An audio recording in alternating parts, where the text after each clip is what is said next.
Ce matin, nous continuons notre enseignement. Nous avons abordé un sous-thème dimanche passé sur le fait de détruire les malédictions. Les détruire, mais pour les détruire, il faut les connaître. Il faut les connaître. Et je vous prie de ne pas vous gêner. Quand vous sentez des choses en vous qui ne vont pas, il faut vraiment appeler, il faut parler. Et quand nous parlons, quand nous exprimons, alors n'oubliez pas que l'ennemi n'aime pas la lumière. Or, le fait de parler expose les choses à la lumière. Et quand la lumière, bien sûr, arrive, les ténèbres disparaissent. Vous avez tous appris, peut-être pas forcément à l'école, que les ténèbres, l'ombre n'existe pas. L'ombre n'existe pas. L'ombre, ce qu'on appelle les ténèbres, ce qui est noir, ça n'existe pas. C'est la lumière qui existe.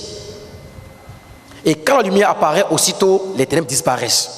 Donc, vous voyez que ce qu'il faut chercher, c'est la lumière. Vous voyez, même vous pouvez voir un espace immense, mais noir. S'il y a une petite lumière, vous verrez la lumière. En revanche, s'il fait clairement jour, complètement jour, s'il y a un point noir, vous ne verrez pas le point noir.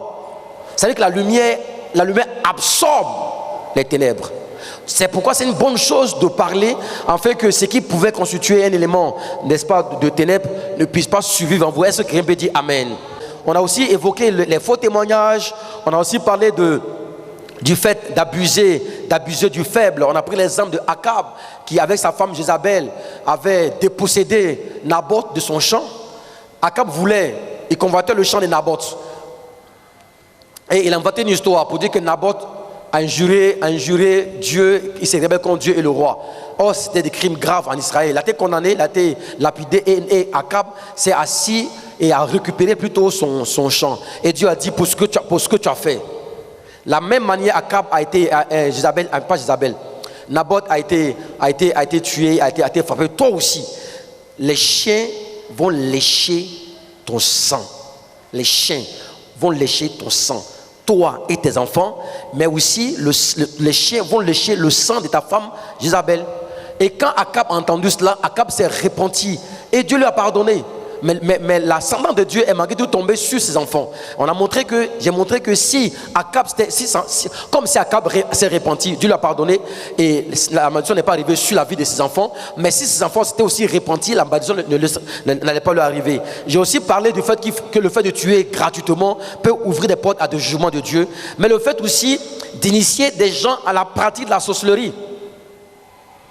Parce que Akab l'avait fait aussi et sa femme Isabelle avait initié des gens à la sorcellerie. Et même les empêchait d'adorer Dieu. J'ai aussi montré que le fait de s'opposer à Dieu, de s'opposer à l'avancement de l'œuvre de Dieu, de manière consciente ou inconsciente, peut ouvrir des portes au jugement de Dieu. J'ai aussi montré que le fait de chercher à contrôler l'œuvre de Dieu de l'intérieur, ou de vouloir acheter l'onction de Dieu à prix d'argent, peut entraîner le jugement et la malédiction de Dieu. Et je me suis appuyé sur le texte de Actes chapitre 8, verset 9 à 24, en donnant l'exemple de Simon le magicien, Simon qui s'était appuyé sur ce qu'il avait vu et qui avait dit à Pierre, je vais te donner de l'argent afin d'avoir ton onction. Et il semble-t-il que beaucoup de personnes, moi je ne les connais pas, on a entendu parler, si on en parle c'est que c'est certainement vrai, certaines personnes ont acquis leur onction à travers des pratiques bizarres, mais c'est pas possible qu'on ne peut pas acquérir l'onction avec des pratiques bizarres. Ça veut dire que Dieu n'est pas Dieu. Il vaut mieux aller adorer Satan, en même temps c'est mieux. Mais comment on peut prendre des forces mystiques pour dire on va servir Dieu? Je préfère un sataniste clair que je connais, qui est en face de moi, que quelqu'un fait passer pour homme de Dieu et qui utilise des formes mystiques pour séduire les gens. Son son est plus dangereux. Parce que lui, il ne peut même pas se repentir. Par contre, le sataniste peut se repentir si la lumière lui parvient. Je parle à tout le monde ce matin et je veux qu'on sache que des portes peuvent s'ouvrir si on se met à pratiquer de telles choses. J'ai dit la dernière fois que pour pouvoir soigner une plaie, pour que les médecins arrivent à agir correctement, généralement, on fait des études de micrologie, de bactériologie. On doit connaître les bactéries, les microbes, les virus, leur comportement. Parce que si on ne sait pas comment est-ce qu'ils se comportent, on ne peut pas soigner le malade. Et c'est d'abord les biologistes qui précèdent. Avant qu'on crée un médicament, on passe des années en laboratoire. Des fois 20 ans, 30 ans. On parle de Louis Pasteur qui a été un grand scientifique. Il a passé son temps, toute sa vie, à étudier les bactéries, les microbes, afin de pouvoir appliquer et trouver les remèdes. C'est vrai ou c'est faux? C'est vrai ou c'est faux? Donc si vous ne connaissez pas, par exemple, comment ces choses se manifestent, vous ne pourrez pas les combattre.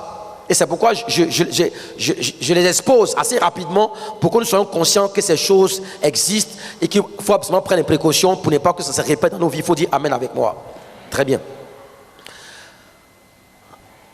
Alors, deuxième aspect qui peut ouvrir la porte à l'ennemi, ou qui peut ouvrir la porte à la malédiction, ou qui peut ouvrir la porte au jugement ou à la sentence de Dieu, c'est le fait de se rebeller contre son mentor ou son leader spirituel. Le fait de se rebeller contre son mentor ou son leader spirituel, j'ai failli dire sans raison valable, même quand il y a des raisons valables, il ne faut pas le faire comme ça. Nous trouvons ce passage dans Nombres chapitre 16, verset 3 au verset 1 au verset 3. Or, Corée, fils de Jisiar, fils de Keba, Corée, fils de Jisiar, fils de Kéra, fils de Lévi, se revolta avec Dathan et Abiram, fils d'Eliab, et On, fils de Pélel, 3 fils de Ruben. Verset 2. Il se soulevait contre Moïse avec 250 hommes et des enfants d'Israël, des principaux de l'assemblée, de ceux que l'on convoquait à l'assemblée et qui étaient des gens de renom. Verset 3 maintenant.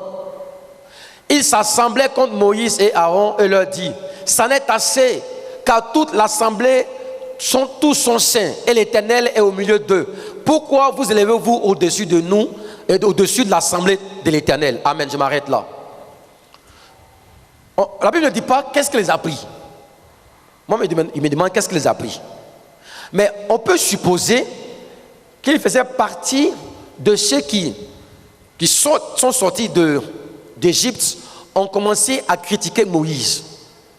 Moïse était critiqué: oui, tu fais ceci, oui, pourquoi est-ce qu'on n'est pas mort en Égypte?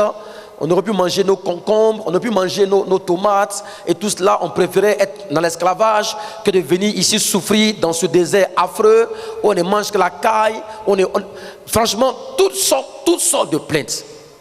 Je peux supposer que ces personnes faisaient partie de ceux qui se plaignaient. Et ils sont là au-delà de la plainte, des murmures, et ils ont commencé eux-mêmes à affronter Moïse face à face. Pour dire à Moïse, ça n'est assez, ce n'est pas seulement par toi que Dieu parle. Que l'assemblée est sainte, nous tous aussi on est saints. Nous tous aussi on a l'onction. Toi tu veux prouver que tu es qui? Moi aussi je peux prophétiser, je peux parler. Ça c'est Dathan, Abiram et les Corées qui disaient ça. Et ils ont réussi à infecter 250 personnes. Et ce n'était pas la majorité, parce que sur les statistiques, on dit qu'il y aurait environ 2 à 3 millions de personnes qui sont sorties d'Égypte. Parce qu'on compte 600 000 hommes, sans compter les femmes et les enfants. Donc si on fait un calcul, un homme qui a une femme, et sans compter les enfants, on peut estimer qu'en 2 ou 3 millions de personnes. Donc c'était quand même en termes statistiques, très négligeable. Mais généralement, c'est la quantité négligeable qui pose le plus de problèmes. Ce matin, il parle à quelqu'un. C'est la quantité négligeable qui pose le plus de problèmes. Et généralement, c'est peut-être pas le cas ici, mais je ne connais pas les sentiments de quelqu'un. Souvent, les plus proches collaborateurs des fois poser problème et résister. N'oubliez pas que Pierre était le plus proche collaborateur de Jésus. Et c'est lui qui lui a résisté pour dire: à Dieu ne plaise, toi Jésus, tu ne mourras pas. Quoi? Tu vas gâter mon pain? Tu es venu pour établir un royaume. Jésus, tu ne mourras pas. Et le Seigneur lui a dit: tu ne sais pas de quelles pensées tu as animé. Car tes pensées ne sont pas les pensées de Dieu, mais sont les pensées des hommes. Arrière de moi, Satan. Donc généralement, ou souvent, l'ennemi peut passer par des personnes très proches pour résister, mais aussi pour créer soit une division, créer une tension. Et ça arrive dans toutes les assemblées. Quand on ne veille pas, et même quand on veille des fois, ces choses arrivent. Mais ici, c'est arrivé. On n'a pas le temps de lire tout le passage, mais je vais résumer l'histoire. Moïse a interpellé Dathan, Corée et Abiram. Et les 250 les a interpellés, a commencé à leur parler. Ils ont refusé de venir. Vous regardez Moïse. Il dit: Moïse, nous on ne vient pas à ta rencontre. Ça dit, on était en pleine rébellion. En pleine rébellion. Le cœur était fermé. Et je résume l'histoire. À un moment donné, Moïse a prié Dieu. Moïse dit à Dieu, ces hommes-là, je ne leur dois absolument rien. Je n'ai rien pris avec eux. Ou bien si vous voulez, je ne mange pas dans leurs mains. Je ne leur dois absolument rien. C'est pour rien qu'ils s'opposent. Et Moïse a été, à un moment donné, animé par ce qu'on appelle généralement la sainte colère de Dieu. La sainte colère de Dieu. Et Moïse dit, il faut que le peuple d'Israël sache qui Dieu a établi sur le peuple. Soit c'est eux, soit c'est moi. Et il dit à Dieu, si ces hommes meurent de manière naturelle, normale, c'est que ce n'est pas toi. Mais si la terre ouvre sa bouche pour les avaler, Moïse n'avait pas encore fini de prononcer la parole quand la terre a ouvert sa bouche. Il y a eu un genre de tremblement de terre, il y a eu une sorte d'ouverture de terre uniquement sur ceux qui étaient dans l'environ. Et la terre les a engloutis et sont tous morts. Qu'est-ce qui s'est passé? Vous voyez que la rébellion et la contestation de l'autorité de Moïse a entraîné une condamnation, a entraîné un jugement. Et ces choses arrivent régulièrement. Pendant que je parle, je vais donner un exemple parce qu'on donne souvent l'exemple qu'on connaît, un exemple humain. Un exemple humain. Quand j'étais au Burkina Faso, chez le pasteur Karambili, à l'église, un cas s'est produit. J'en donne parce que ça peut instruire les personnes. Et ça m'avait beaucoup frappé. Un des proches collaborateurs, mais vraiment proches, intercesseur, responsable. Bon, comme ça, parce que sur le terrain, je ne vais pas qu'on donne tous les détails. Qu'est-ce qu'il faisait? Il se lève et il rencontrait les leaders et il leur enseignait autre chose que ce qu'enseignait le pasteur Karambiri. Et le Dieu disait ceci, si on t'a baptisé au nom du Père, du Fils et du Saint-Esprit, tu n'es pas sauvé, tu vas en enfer. Que c'est seulement ceux qui sont baptisés au nom de Jésus qui vont au ciel. Donc il a récupéré les gens un à un. Et puis la nuit, les partis les baptiser quelque part, la nuit, même pas dans la journée. Lui, mais pourquoi il fait la nuit même? Donc, vous voyez qu'il avait sémé quelque chose de grand, dangereux et de grave. C'est pas comme des gens qui se sont levés une fois, pas ici, mais quelque part pour dire non, aujourd'hui, on ne donne plus la dîme, que la dîme c'est Ancien Testament, la dîme c'est sur la loi. Mais ils ne connaissent pas la Bible. La dîme, c'est pas sur la loi. La dîme, Abraham n'est pas un homme de la dîme. Abraham n'est pas un homme de la loi. Abraham est un homme de la foi. La foi est liée à la grâce. Oh, Abraham a donné sa dîme.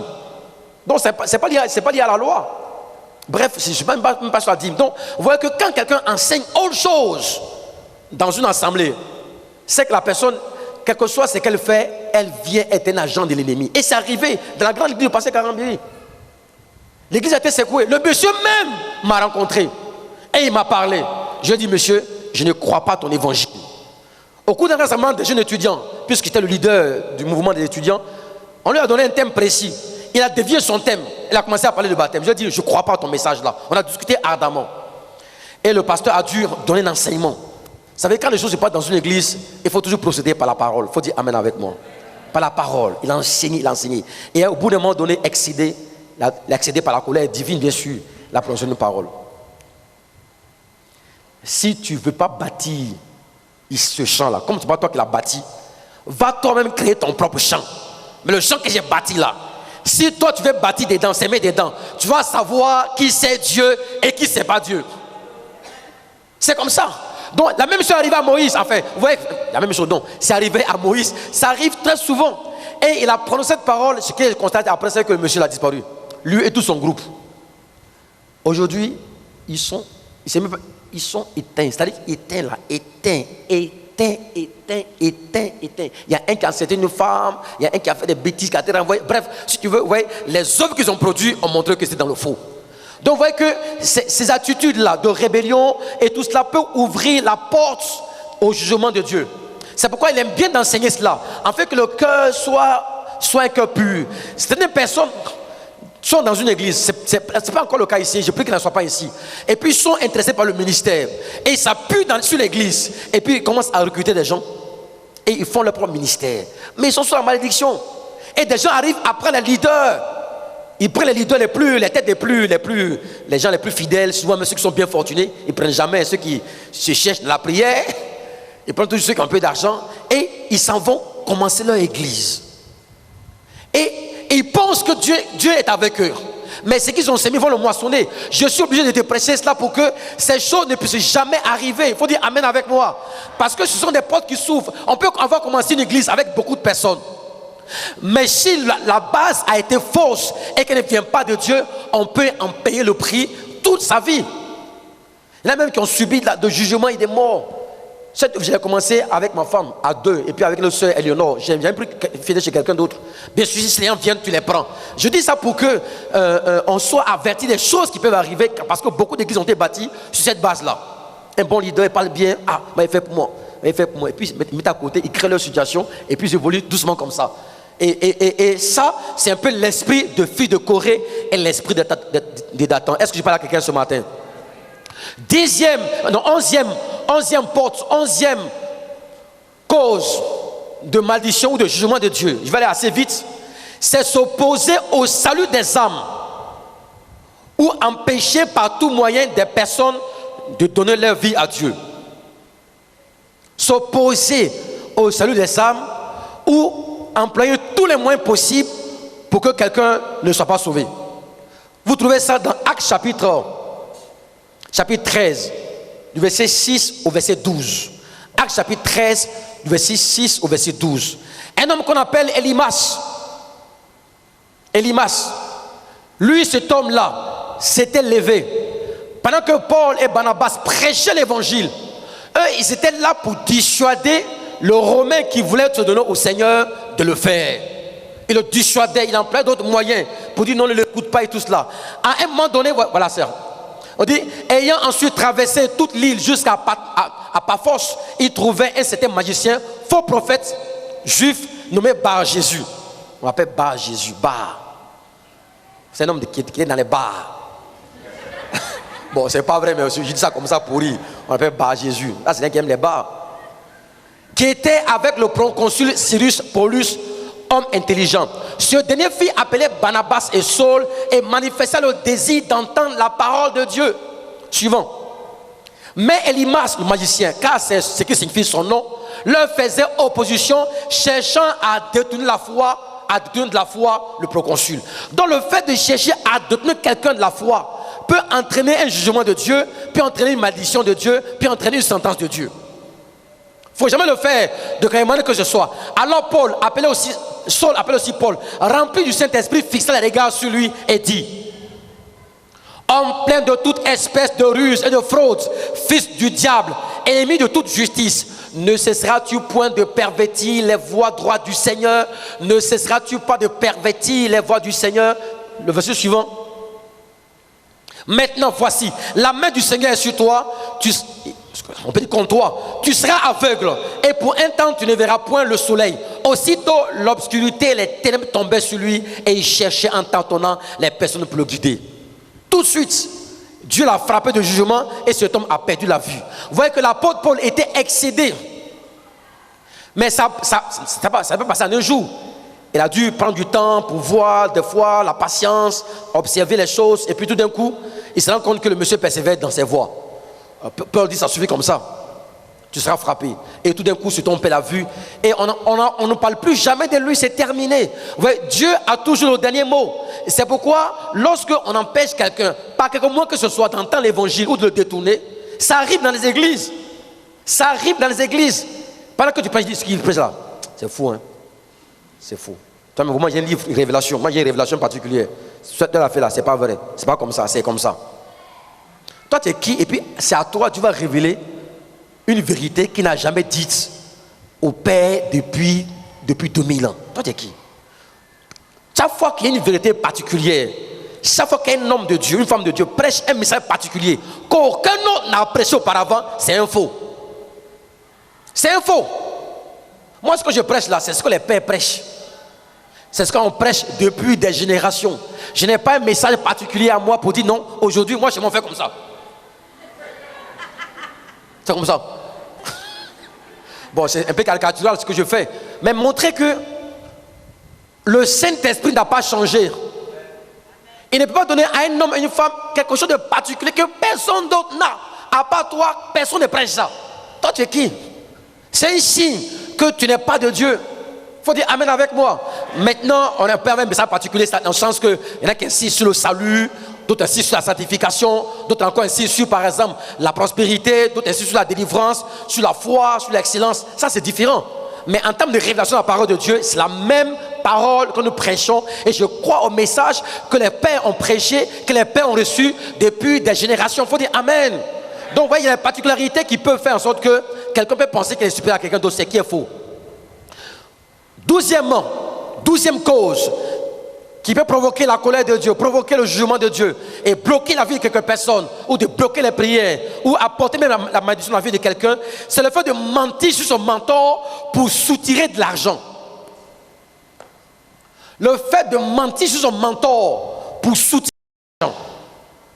C'est arrivé plusieurs fois, pas dans le passé seulement, mais j'ai appris que quand ces hommes de Dieu viennent à ce niveau et que vous avez envie de les rencontrer, ça je l'ai appris. Les gens disent, pour rencontrer le bishop là, il faut préparer une offrande de 100 000 francs. C'est déjà arrivé, j'ai appris ça. Il faut une offrande de 100 000 ou 200 000, hein? 300 000. Parce que tu peux le voir, les mains vides. Or, le bishop ou le pasteur n'a rien demandé. Et les gens prennent ça, ils en font un fonds de commerce. C'est la malédiction directe. Directe. Frères et sœurs, comme on dit dans le catch, il ne faut jamais faire ça à la maison ou à l'école. Jamais faire ça. Mentir est un homme de Dieu pour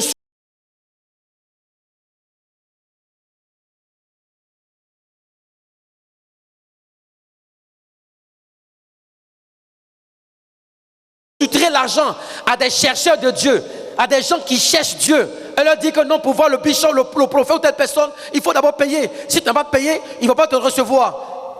Si au moins il faisait le point à l'homme de Dieu, même là, aucun homme de Dieu va avoir refusé ça. Si quelqu'un vend son onction, c'est que lui-même il l'a déjà vendu. Si un homme vend son onction à prix d'argent, c'est que lui-même il l'a déjà vendu. Le jour où je vous dis, avant que je prie pour toi, envoie l'argent, ce jour-là, c'est que Dieu m'a déjà quitté. C'est que Dieu m'a quitté. On ne peut pas vendre l'onction pour quoi que ce soit. Maintenant, si toi tu vas apporter une offrande à l'homme de Dieu, c'est volontaire. Vous dites Amen à moi, avec moi. Vous voyez que je donne l'exemple de qui? Un homme qu'on appelle Géasi. 2 Rois chapitre 5 verset 26 au verset 27. Géasi était appelé à devenir prophète. La même manière Élie était prophète. Et que Élie a formé Élisée. Et que Élisée a succédé à Élie dans le ministère prophétique. Géasi était appelé à devenir prophète. Pour succéder à qui? Succéder à Élisée. Et un jour, le chef d'état-major de Syrie était malade. Je vais résumer l'histoire avant qu'on lise le passage. Mais regarde le passage au tableau.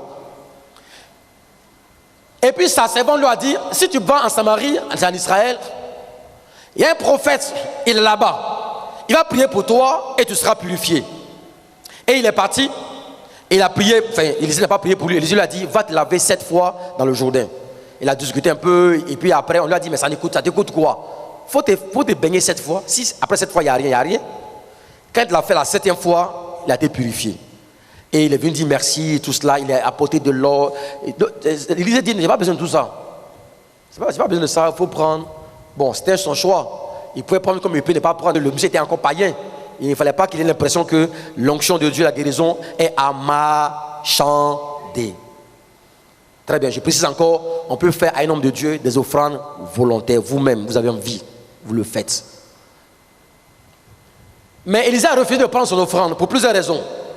C'est tellement pour donner à cet homme-là la révélation que la guérison de Dieu est gratuite.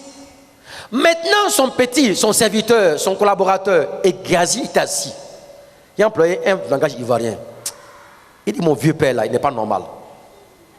L'homme, il a des jetons graves. Vous savez, il a beaucoup d'argent.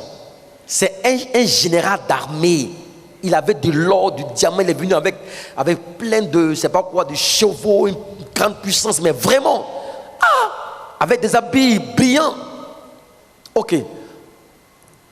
Et Géasi s'est arrangé et il a trouvé le chef d'état-major de Samarie, d'Israël qu'on appelle Naaman. Pour dire à Naaman, tu sais, mon maître vient de recevoir des visiteurs.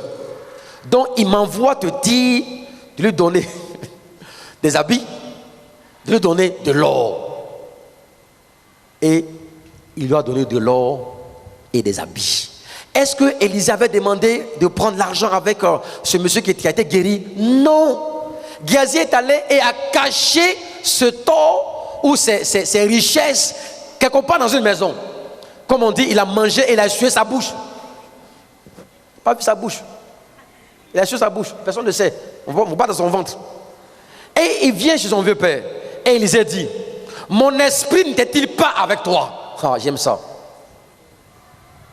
Il y a des choses qu'il faut comprendre. Dieu parle à ses serviteurs, des fois il voit. Dieu peut parler à travers son esprit. Ça c'est par le Saint-Esprit. Dieu peut parler à travers son âme. Ça c'est par les pensées.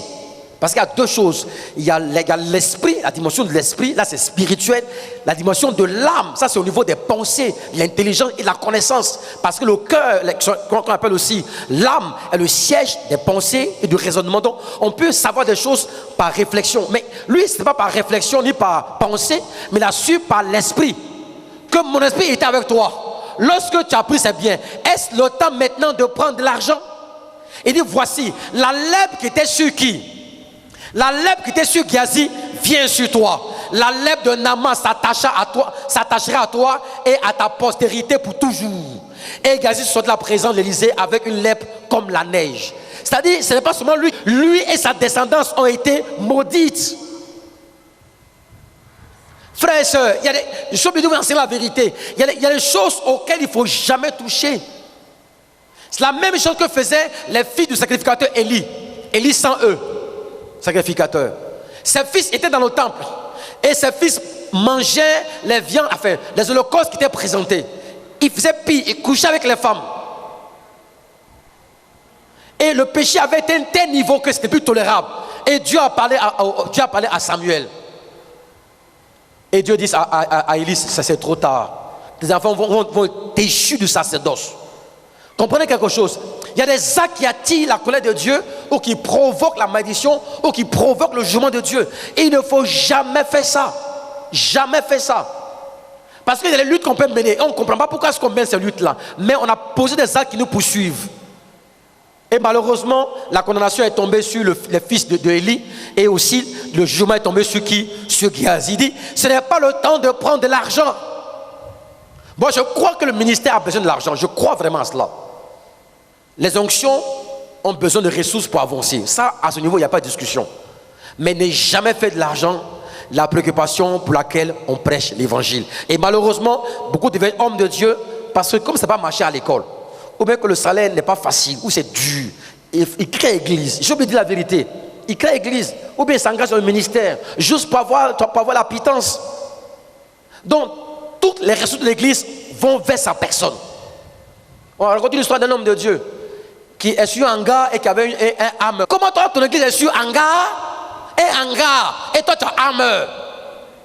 Ça ne va pas quelque part. Ça me choque. Vous voyez que les choses sont renversées. Ma prière que vous qui êtes appelé au ministère pastoral, n'ayez jamais en vous ces sentiments. Il faut dire Amen. C'est important de ne pas se laisser avoir par ces choses. Un autre aspect, je saute rapidement parce qu'il y a tellement de choses qu'on peut voir. 13e cause de la malédiction, c'est 1 Corinthiens chapitre 11, verset 27 ou verset 29. Prends aussi le passage suivant. 1 Samuel chapitre 15, verset 22 ou verset 23. Prends aussi notre passage, Ésaïe chapitre 45, verset 9. Alors je lis le premier verset. 13e, c'est prendre la Sainte Seine de manière indigne. Prendre la Sainte Seine de manière indigne. Le repas du Seigneur, c'est le repas du Seigneur. Tout à l'heure, quand j'ai apporté la seconde partie de mon message, je vais en parler. Ce qu'on appelle le transfert. On dit le repas du Seigneur. On dit celui qui le prend de manière indigne peut être condamné. C'est pourquoi la Sainte Seine est une table en face de nos adversaires qui ne peuvent pas prendre à la légère. Et malheureusement, dans nos vies aujourd'hui, dans nos églises, même ici, on prend ça à la légère. On s'amuse avec cela.